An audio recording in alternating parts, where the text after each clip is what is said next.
Welcome to the Gray Area. Kevin Gray of 105.3 The Fan. Appreciate everyone subscribing to my YouTube channel at Kevin Gray Sports. You can follow me on Twitter, Facebook, and Instagram, also at Kevin Gray Sports. The Dallas Mavericks lose their third consecutive basketball game after falling 116-93, a 23-point beatdown at the hands of the Toronto Raptors. This is the third straight loss for the Dallas Mavericks, the first time they've lost three consecutive basketball games since March of 2018-2019, despite the fact that they got a really good performance from Kristaps Porzingis, who played the 32 minutes of basketball that he did the most so far this season for him. He had 23 points, 9 rebounds, and a couple of blocks. Luka Doncic, though, went 4 of 11 from the field with only 15 points. He did have 9 assists and 7 rebounds. Meanwhile, the Toronto Raptors deployed the box and one on your man Luka Doncic, and you heard him after the game against the Raptors talk about the idea that they were sending 3 and 4 guys at Doncic throughout the basketball game, and that he's going to have to make adjustments to the box and one that he may see more often throughout this season. Here's Luka Doncic talking about that after the Raptors game, about the defense that he saw and the 4 of 11 shooting performance that he had against the Raptors. Hey, Luka. Last night, yesterday, you were pretty hard on yourself for being selfish, even though you had 15 assists yesterday. And today, taking just 11 shots, was that more of a concerted effort on your part to make sure that you were getting everybody involved and were looking for those good shots? I mean, what can I say? When I drive the ball, I saw like 4. Every time I drive the ball, I saw 4 people in the paint. I think that's why I only shot 11 shots. They play box and one. They keep doubling me. So I think that's why I took 11 shots and tried to get people involved. So Luka Doncic recognizing he's going to have to do a better job of recognition of what defenses are trying to do against him, especially against a box and one, which you saw multiple times in that game against the Raptors. The Raptors sending 2 and 3 and sometimes 4 defenders at Luka to try and get the ball out of his hands. And you saw the inability of this Mavericks team to hit shots from the outside. I understand that they were missing guys like Dorian Finney-Smith, Maxi Kleber, Josh Richardson, Dwight Powell, and others. You did see the return of one Jalen Brunson, who did play well in stretches in that game against the Raptors. But the inability for this Mavericks team to hit shots from the outside on a consistent basis, especially in a guy in Tim Hardaway who went 0 of 12 from the field, the worst shooting night in Mavericks history. The only person who has had a worse shooting night actually happens to be his father, Tim Hardaway Sr., who went 0 of 17 from the field in a game in 1991 for the Run TMC Golden State Warriors. That's how historically bad Tim Hardaway was. I know, coming back off of a left groin injury, but at the same time was not able to contribute at all, scoring 0 points in 27 minutes of play for the Dallas Mavericks. Rick Carlisle got tossed late at the end of the first quarter as the Mavericks were not able to sustain any kind of real offense, especially early on in that first quarter where they only scored 18 points. Rick Carlisle not happy about some of the foul calls or lack thereof that the Mavericks were getting in that particular first quarter, and subsequently got tossed. Assistant coach Jamal Mosley took over for the rest of the basketball game, and they actually did a pretty decent job in the second quarter, able to get it tied at 47 going into halftime. But then a 16-2 run in the third quarter, late in the third quarter, allowed the Toronto Raptors, when the game was tied at 59, to really take the lead and never really look back from there. They used a 12-5 run to start the fourth quarter, and that's where things pretty much ended from there. Unfortunately, the Raptors were able to get into the paint at will against the Dallas Mavericks. Not a lot of paint resistance. Willie Cauley-Stein did not play very well either. As you saw, this team have over 50 points in the paint as guys like Pascal Siakam, Kyle Lowry, OG Anunoby, and others drive to the paint at will for this basketball team for the Toronto Raptors. Brunson was aggressive in the second quarter as he stays ready offensively, remaining one of the best professionals on this basketball team. When his number is called, able to come in and step in and play well. They were able to take the lead at 44-43 with 2:20 left in the second quarter. After being down by 10, they were able to take a 1-point lead. But early in the third quarter, you saw Luka Doncic, Kristaps Porzingis working the two-man game. Obviously, a couple of nice passes for a couple of dunks, and Luka Doncic finding Kristaps Porzingis, cutting Kristaps Porzingis, who did a little bit more of that in this basketball game. But as we mentioned, Tim Hardaway did not provide the third scorer that they needed to try and deal with a Raptors team where they were already shorthanded.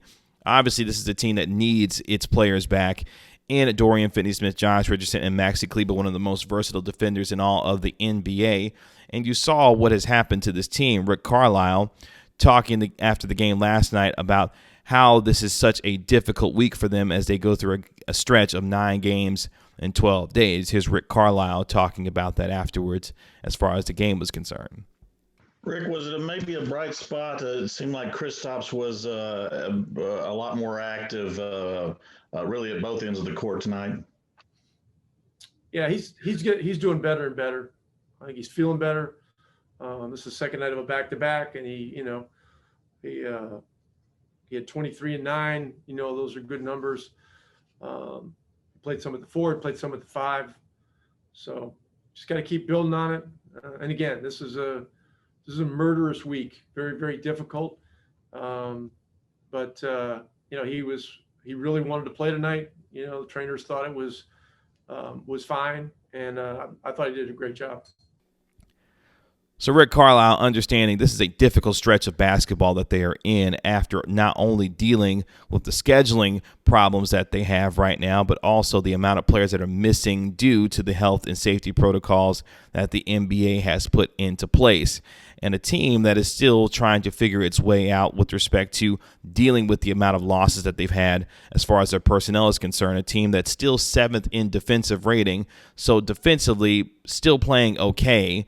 But we've seen over the last 3 games in the losses to the Bucks, the Chicago Bulls, where they lost by 16, and now a 23-point beatdown at the hands of the Raptors.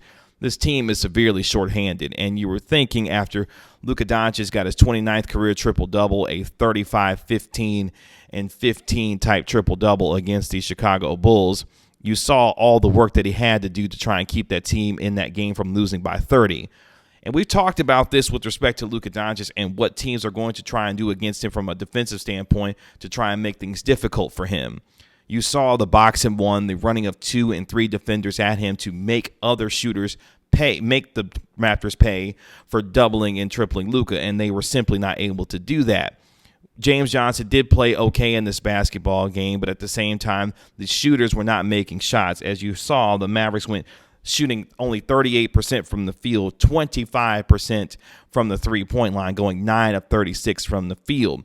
And this is going to be a storyline going forward as the Mavericks take on the Indiana Pacers and the Houston Rockets and the San Antonio Spurs and other teams that will look to try and get the ball out of Luka Doncic's hands. You're going to have to see these shooters make teams pay. And you say, well, Kevin, some of that will be alleviated when guys like Maxi Kleber and Dorian Finney-Smith, whose ability to hit the corner 3 will be able to help stem the tide in terms of some of the offense that they are missing right now, given how much Luka Doncic is being used right now with the number 1 usage rate in all of the NBA. I understand that. But at the same time, this team is going to have to find a measure of consistency. You saw during the 4-game winning streak where when shots aren't falling, this team defensively is going to have to stay locked in. And giving up 116 points to a team in the Toronto Raptors where a guy like Pascal Siakam wanted no parts of shooting any kind of outside jump shots and was constantly driving the lane to try and draw fouls to get easy buckets for themselves. You can't bail out offenses that are struggling, especially with a guy like Pascal Siakam who's been struggling from the field. And time again, the Raptors got inside the paint against the Dallas Mavericks at will, which is a problem going forward. We saw earlier in this season guys like Willie Cauley-Stein and others playing well defensively, taking the defensive onus on themselves and being able to play better, getting all the way up to the number 2 defensive rating. That's going to fluctuate, obviously, throughout a season. But what can't fluctuate is the idea that you're going to miss shots the way that the Mavericks did against the Toronto Raptors. And more importantly, Luka Doncic is going to have to continue to make adjustments as far as his offensive game is concerned. We know how smart he is and his ability to find players as far as passing and creativity is concerned. But now this is the next level that Luka Doncic is going to start to experience. Teams doing everything that they can to take the ball out of his hands and make other players on this team beat them. Kristaps Porzingis played a season-high 32 minutes, as we mentioned, with 23 points, his 9 rebounds, and 2 blocked shots. Here is Kristaps Porzingis after the game talking about how he's feeling with respect to playing back-to-backs for the first time this year and where he is in terms of his health and progress. Yeah, Kristaps, after now, however many games it's been, 3 or 4, how much more comfortable are you feeling now? And also, if you could, did you notice that it seemed like Tim might have been favoring that groin muscle? Because, I mean, that was very unlike him tonight. I think you could see that with every game. I'm feeling more and more comfortable out there and trying to find my groove as well as us as a group, where we're still getting there.